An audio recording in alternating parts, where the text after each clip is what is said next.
से साधारण पात्रों को उठा करके अपने आसपास से ऐसे चरित्रों को सामने उठा करके उनको उपन्यास का नायक बना दिया। होरी के बारे में आप जानते हैं, बहुत ही गरीब किसान था वो। हालांकि किसान वो बाद में किसान वो पहले था, बाद में तो खेत मजदूर बन गया और उसके पास 5 एकड़ जमीन थी, लेकिन वो जमीन धीरे धीरे कैसे खत्म होती गई और कैसे वो मजदूर बन गया और अंत में जो है वो गोदान की इच्छा लिए हुए मर गया। तो इस तरह का एक चरित्र वो लाते हैं और उसको स्थापित करते हैं नायक के रूप में। गोदान का नायक जो होरी है, तो उसको जब नायक के रूप में स्थापित करते हैं तो इसका मतलब ये हुआ कि प्रेमचंद के मन में ये विचार था कि जो साधारण जन है, जो आम जन है, वो भी बड़ा नायक बन सकता है। जिसके पहले, प्रेमचंद के पहले किसी ने इस बात को सोचा नहीं था। उन्होंने पहली बार एक आम आदमी को इसके केंद्र में ला दिया और जो पूरा जीवन को देखने का जो तरीका था हमारा, जिस तरह से चीजों को हम देखते थे, उस तरीके को ही बदल डाला। जैसे कहते हैं कि दृष्टिकोण को ही बदल डाला। जैसे आप इस कोने से किसी चीज को देखते हैं तो कुछ चीजें दिखाई पड़ती हैं, लेकिन अगर आप इस कोने में चले जाते हैं तो और दूसरी चीजें दिखाई पड़ती हैं। तो यही दृष्टिकोण का फर्क होता है। तो उन्होंने इस तरह से एक चरित्र को सामने लाया, एक ऐसे चरित्र को सामने लाया जो गरीब था, पिछड़ा हुआ था और एक किसान था। उसके पहले किसी ने नहीं सोचा कि किसी किसान को, किसी साधारण आदमी को किसी उपन्यास का नायक बनाया जा सकता है। और ये लाने के बाद जो प्रेमचंद ने परिवर्तन कर दिया, पूरी दृष्टिभंगिमा में एक बदलाव ला दिया, बदल डाला पूरे हिंदी के परिदृश्य को, इसीलिए प्रेमचंद महत्वपूर्ण है। जो भी लेखक, अगर आप पिटी पिटाई लीक पर अगर चलते रहते हैं तो वो लेखक बड़ा लेखक नहीं बन पाता। कि जैसे कहानियां लिखी जा रही हैं वैसे ही आप लिखते जाएंगे तो आप बड़े लेखक नहीं बन पाएंगे। आपको सबसे पहले पूछना पड़ेगा, आप में से जो लोग भी कोई भी रचना करने के ख्वाहिशमंद हैं, कुछ चाहते हैं कि हम भी कुछ रचना करें, कविता लिखें, कहानी लिखें, तो उनको ये सोचना पड़ेगा कि हम क्यों लिखते हैं, क्यों लिखेंगे। ये पहले प्रश्न अपने आप से करना पड़ेगा। दूसरा ये है कि इसको हम कैसे लिखेंगे, किस विधा में लिखेंगे, कौन सी विधा मेरे लिए अच्छी होगी, या मुझे जिसके बारे में थोड़ा सा ज्ञान है या उसके बारे में मैंने पढ़ा है या समझते हैं, उस हिसाब से उसको देखें। और तीसरी बात ये होगी कि क्या ये बात इसी तरह से पहले लिखी जा चुकी है। अगर ये लिखी जा चुकी है तो आप अपना विचार वहीं पर त्याग दीजिए लिखने का। अगर आप अलग तरीके से लिख सकते हैं कुछ, तभी आप लिखने की कोशिश कीजिए इसी बात को, क्योंकि बातें तो दुनिया में बहुत कम हैं। उन्हीं चीजों को लेकर के, वही प्रेम है, वही नफरत है, वही सांप्रदायिकता है, वही विचार है, वही बाजार है।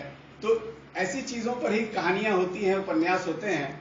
लेकिन अगर आप उसको किसी अलग तरीके से लिख पाते हैं, अलग नजरिए से देख पाते हैं, अलग तरीके से लिखने की कोशिश करते हैं, तभी आप एक बड़े रचनाकार बन सकते हैं। ये बहुत ही जरूरी बात है। और प्रेमचंद ने चूंकि पहली बार ये किया था, इसीलिए वो एक महत्वपूर्ण लेखक के रूप में सामने आए कि उन्होंने पूरा दृष्टिकोण बदल डाला देखने का चीजों को।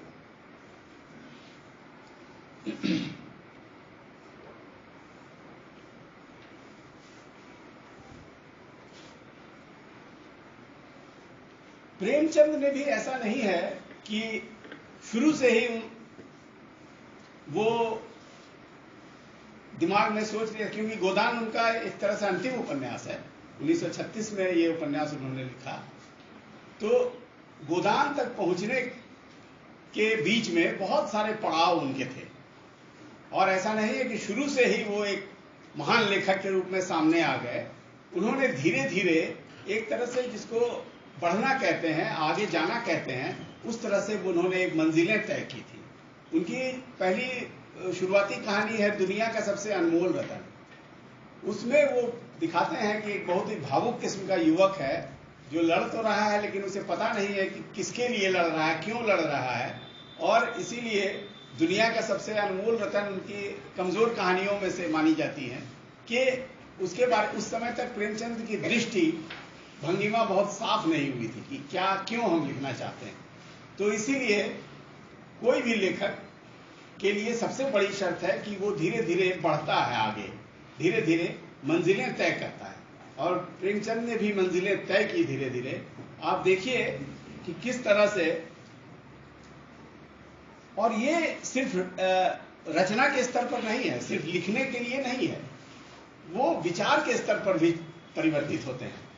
आदमी का विचार बदलता है धीरे धीरे, और आदमी का विचार बदलना भी चाहिए। विचार जो है एक बहुत ही अग्रगामी चीज है, आगे बढ़ने वाली चीज है। तो इसीलिए वैचारिक रूप से भी वो विचारों से भी बहुत आगे बढ़े। शुरू शुरू में वो आर्य समाज के मानने वाले थे, आर्य समाजी जो विचारधारा है उसको मानते थे वो, कि आदमी बहुत ही शुद्ध होना चाहिए, बहुत ही सुखी होना चाहिए। उसके अलावे ये था कि कैसे हृदय परिवर्तित हो जाता है आदमी का। बहुत सारी कहानियों में उनके हृदय परिवर्तन के, खासतौर पे शुरुआती कहानियों में हृदय परिवर्तन के बहुत सारे दृष्टांत मिलते हैं कि उसका हृदय बदल जाता है। लेकिन धीरे धीरे प्रेमचंद जैसे जैसे ग्रो करते हैं, जैसे जैसे बढ़ते हैं, तो उस स्थिति में आ जाते हैं कि वर्तमान जो व्यवस्था, उनके समय की जो व्यवस्था थी, उससे उनके मन में एक आक्रोश पैदा होता है, और वो उस तरह से आर्य समाजी नहीं रह जाते हैं, उस तरह से शाकाहारी किस्म का विचार उनका नहीं रह जाता है। बाद में जब वो मैच्योर होते हैं, जब वो धीरे धीरे डेवलप करते हैं, धीरे धीरे आगे बढ़ जाते हैं वैचारिक स्तर पर भी, लेखन के स्तर पर भी, तो इसीलिए बाद की कहानियों और बाद के उपन्यासों में उनका विचार बहुत बदला हुआ प्रतीत होता है। वो बहुत दुखी और निराशा में जीते हैं, क्योंकि एक ऐसे समय में वो जी रहे थे जब चारों तरफ बहुत ही अराजकता थी, बहुत तरह का शोषण था, बहुत तरह की तकलीफें थी लोगों के लिए, बहुत सारी चिंताएं थी। उन सब चिंताओं को वो महसूस करते हैं, और फिर वो धीरे धीरे अपनी कहानियों में, उपन्यासों में बदलाव लाते हैं। उनके पूरे दृष्टिकोण में ये बदलाव आता है। आप देखिए कि कैसे जब कफन कहानी, वो आखिरी दौर की उनकी कहानी है, कफन एक बहुत ही महत्वपूर्ण कहानी है उनकी, उस कहानी में आते आते किस तरह से जो घीसू और माधव हैं, जब आप उस कहानी को पढ़ेंगे तो वो चरित्र आपको लगेंगे कि बहुत ही अनरियल किस्म के चरित्र लगते हैं। आपको लगता है कि क्या ऐसा हो सकता है कि कोई आदमी इतना संवेदनहीन हो सकता है कि जिसकी पत्नी प्रसव पीड़ा से कमरे के अंदर करा रही है और मर रही है, और वो बाहर में भुने हुए आलू खा रहा है बैठ करके। तो क्या कोई भी आदमी इतना संवेदनहीन हो सकता है? आप सोचेंगे तो आपको लगेगा कि शायद नहीं हो सकता है, बहुत ही अनरियल लगेगा। लेकिन प्रेमचंद ये दिखाने की कोशिश करते हैं। हो सकता है प्रेमचंद ने भी ऐसे लोगों को नहीं देखा होगा, लेकिन एक ऐसे समाज की वो कल्पना करते हैं कि जहां पर इतनी क्रूरता है, इतना मेहनत का, इतना श्रम का शोषण है, कि वो आदमी बिल्कुल निराश हो चुका है, बहुत गहन निराशा में चला गया कि अब हम लोगों का कुछ नहीं हो सकता है। क्योंकि उसमें इस तरह के संवाद आते हैं कि हम तो मेहनत करते हैं, जीवन भर खट करके मरते हैं, और दूसरे लोग मौज उड़ा रहे हैं। तो ऐसी मनस्थिति में वो पात्र जी रहे हैं। बहुत ही गहन निराशा जो है वो एक क्रोध को अंदर में, एक आक्रोश को जन्म देती है। इसीलिए जानबूझ करके वो लोग काम नहीं करते हैं। हालांकि इनके बारे में ये प्रसिद्ध है पूरे गांव में कि ये लोग आलसी हैं और कामचोर हैं। जो दूसरे लोग बताते हैं, दूसरे लोग इसलिए बताते हैं कि दूसरे लोग उनका लाभ उठाते हैं। जो काम करने वाला तबका है उसका लाभ जमींदारी तबके के जो लोग हैं, साहूकार लोग हैं, महाजन लोग हैं, वो लोग उनका लाभ उठाते हैं, उनके श्रम का शोषण करते हैं। इसीलिए वो लोग कहते हैं, आपस में प्रवाद फैलाते हैं कि ये लोग बहुत ही आलसी और कामचोर हैं। लेकिन आलसी और कामचोर क्यों है?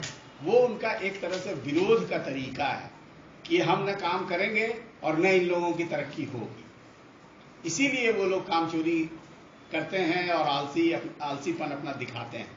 तो कफन जो है इस तरह से इसीलिए एक बड़ी कहानी बन जाती है कि एक मन में जो आक्रोश का भाव होता है, प्रतिरोध का जो उन चरित्रों के मन में जो भाव उठता है, इस कारण से प्रेमचंद ये दिखाते हैं कि जो वर्तमान व्यवस्था है, जो हमने शुरू में ही कहा कि लेखक अपने समय की सभ्यता की समीक्षा करता है, अपने समय को अलग नजरिए से देखने की कोशिश करता है। इसी तरह से जबकि पूरा समाज देख रहा था कि ये आलसी और कामचोर हैं, उस समय प्रेमचंद ये दिखाते हैं कि आलसी और कामचोर क्यों हैं, किस लिए हैं, और इसीलिए वो इस तरह की घटना को दिखाते हैं कि कैसे मृत्यु के मुख में जाती हुई पत्नी के प्रति भी संवेदनहीन हो गया है वो, और इसलिए हो गया है कि काम करने से ज़्यादा जो जमींदार तबका है, बड़े लोगों का तबका है, वो ज़्यादा लाभ में रहता है, इसीलिए वो लोग विरोध करते हैं इसका।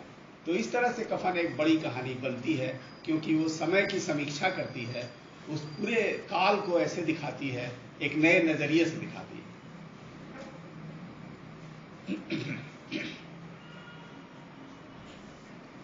खेती किसानी को लेकर के प्रेमचंद का ज्यादातर साहित्य, वो किसान जीवन के ही कथाकार हैं, इसीलिए खेती किसानी को लेकर के उनकी विचारधारा जो है बहुत ही स्पष्ट है।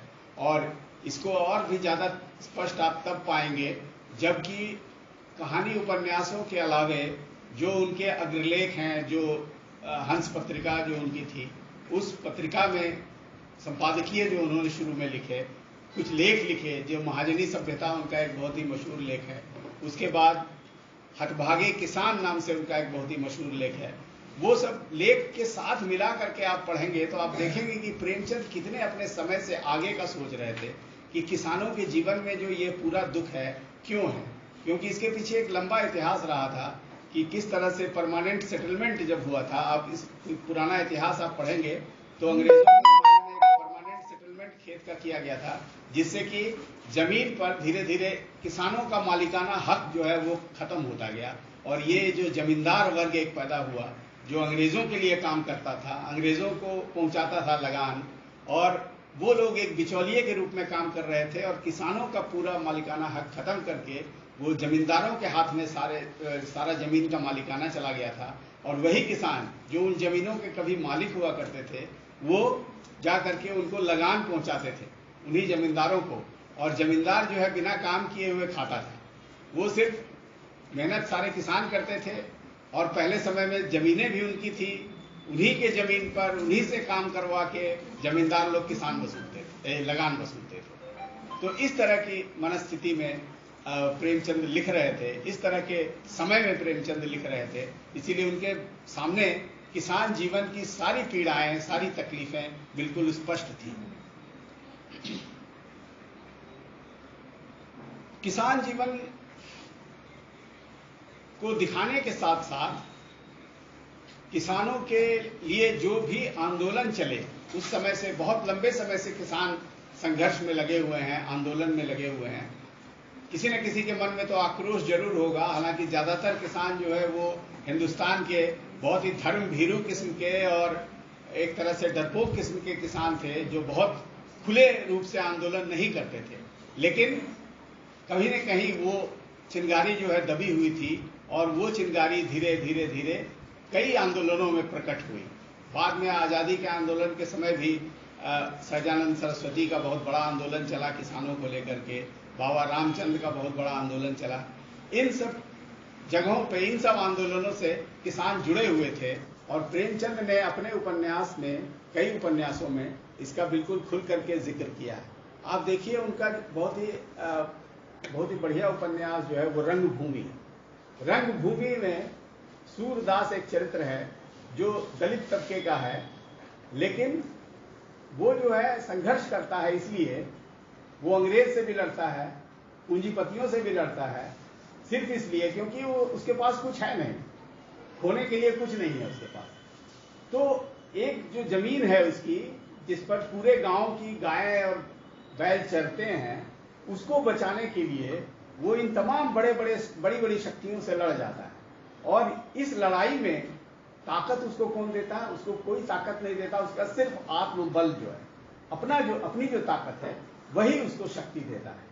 तो आप देखेंगे कि सूरदास के चरित्र को पढ़ते हुए आप बार बार आपको गांधी की याद आएगी। गांधी जी की भी यही ताकत थी कि आत्मशक्ति थी। उनके बारे में तो कहा जाता है, उन्होंने बहुत ही व्यंग से नंगा फकीर उनको कहा था कि इनके पास कुछ नहीं है तो नंगे फकीर हैं। लेकिन सिर्फ आत्मशक्ति के बदौलत इतने बड़े साम्राज्य से, जहां कहा जाता है कि कभी सूरज डूबता नहीं था, इतने बड़े साम्राज्य से उन्होंने टकराने की हिम्मत की। तो सूरदास भी इसी तरह बहुत बड़ी बड़ी ताकतों से, जॉन सेवक और राजा महेंद्र प्रताप और ऐसे ऐसे चरित्रों से, ऐसे ऐसे लोगों से, बड़े जमींदारों से वो लड़ जाते हैं। सूरदास लड़ता है इन सबसे। तो ये जो एक शक्ति है, आत्मशक्ति, वो प्रेमचंद के कहानियों में, उपन्यासों में बार बार परिलक्षित होती है।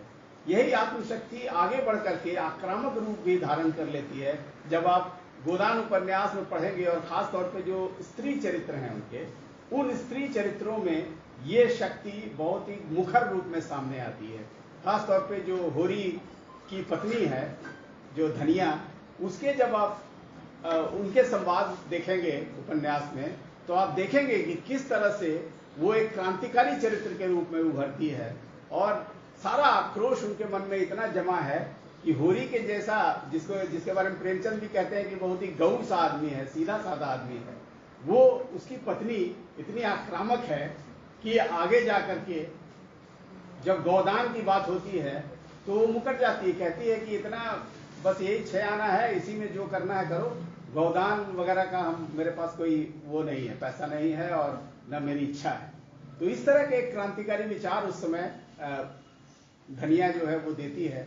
धनिया की बहू झुनिया, वो भी आपको एक ऐसे प्रतिरोधी चरित्र के रूप में सामने आती है। तो प्रेमचंद के जो स्त्री पात्र हैं उसमें आप ज्यादातर देखेंगे कि एक किस्म की सजगता है, एक किस्म का उनमें सकर्मक ऊर्जा है, मतलब वो कुछ करना चाहती है, कुछ करती है, करने वाली नायिकाएं। इसके पीछे का इतिहास भी आप देखेंगे कि वैचारिक रूप से ऐसा क्यों है कि उनकी नायिकाएं बहुत सकर्मक हैं, बहुत ही ऊर्जावान हैं। उसके पहले 1857 में महिलाएं बहुत सामने आई थी। झांसी की रानी का नाम आपने सुना है, लक्ष्मीबाई ने उस समय लड़ाने की लड़ाई की। उसी समय बेगम हजरत महल थी, उन्होंने उस लड़ाई में भाग लिया था। तो बहुत सारी महिलाओं ने जो लड़ाई में भाग लिया, तो वो स्मृतियां ग्रामीण स्त्रियों तक वो संचलित हुई हैं। बहुत सारी स्मृतियां ग्रामीण स्त्रियों के मन में भी हैं कि महिलाएं भी लड़ करके अपना कुछ हक प्राप्त कर सकती हैं। ये जो उत्साह है, ये जो उनके एक ऊर्जा है उनके मन में, ये प्रेमचंद के उपन्यासों में बहुत लंबे समय तक, चाहे उनके ग्रामीण पात्र हों या शहर के पात्र हों, उन सब में वो दिखता है। मालती का जो उनका चरित्र है उसको आप देखेंगे तो वो क्या है कि अपने लिए वो निर्णय लेने के लिए स्वतंत्र महिला के रूप में सामने आती है। हालांकि उस समय उनके जो विचार हैं वो बहुत ही क्रांतिकारी माने जाएंगे, बहुत ही अलग तरह से माने जाएंगे, क्योंकि कोई भी कहानी, कोई भी उपन्यास आप पढ़ते हैं तो उसके समय को जरूर ध्यान में रखते हैं कि किस समय में वो लिख रहे थे। अगर उसके हिसाब से देखेंगे तो मालती के विचार बहुत ही अलग तरह के हैं। वो कहती हैं कि हमारे शरीर पर हमारा हक है सिर्फ। जो अभी के जो मॉडर्न स्त्रियां हैं उनके लिए अब ये विचार बहुत ही आम फहम हो गया है, बहुत सामने आ गया है, वो अब बहुत ही प्रचलित विचार है। लेकिन मालती उसी समय कहती है कि इस पर हमारा हक है, हमारे देह पर, और हम इसका इस्तेमाल, अगर हम संबंध बनाने में हम स्वतंत्र हैं, किसी के साथ भी हम संबंध बनाना अगर चाहते हैं तो हम स्वतंत्र हैं, किसी के बात पर हम नहीं चलते हैं। तो इस तरह की जो एक वैचारिक ऊर्जा है, एक वैचारिक स्वातंत्र का जो एक चिंतन है, वो प्रेमचंद के स्त्री पात्रों में आपको हमेशा नजर आता है। प्रेमचंद इसलिए महत्वपूर्ण है कि अपने समय की स्त्रियों को वो एक विचार तो देते ही हैं, खुलेपन का एक विचार देते हैं, उसके साथ साथ ये भी करते हैं कि आगे आने वाले दिनों में स्त्रियां किस तरह से सोच सकती हैं, उसका भी एक खाका वो अपने उपन्यासों में, अपनी कहानियों में पेश करते हैं। इसी तरह से आप देखिए कि जो दलित वैचारिकी है, अभी के समय में हो गया है कि दलितों की आवाज भी आने लगी है और उस पर दलित विमर्श करके एक बहुत बड़ा विमर्श हिंदी साहित्य में और दूसरी जगहों पर भी चल रहा है। और एक सबाल्टर्न इतिहास, सबाल्टर्न समाजशास्त्र सब चल रहा है कि दलित जो लोग थे, जिनकी आवाज पहले साहित्य में सुनाई नहीं देती थी, अब वो सुनाई देने लगी है। तो इसकी भी पृष्ठभूमि प्रेमचंद तैयार कर देते हैं। आप देखिए कि उस समय, जबकि दलित विमर्श वगैरह का कोई उस समय उसकी चर्चा भी नहीं थी साहित्य में, उस समय प्रेमचंद ने ऐसे ऐसे क्रांतिकारी चरित्र दिखाए हैं दलित विमर्श के लिए। और सबसे पहले उन्होंने 1930 में हंस, जो उनकी पत्रिका थी, उसके मुख पृष्ठ पर अंबेडकर का चित्र उन्होंने छापा था।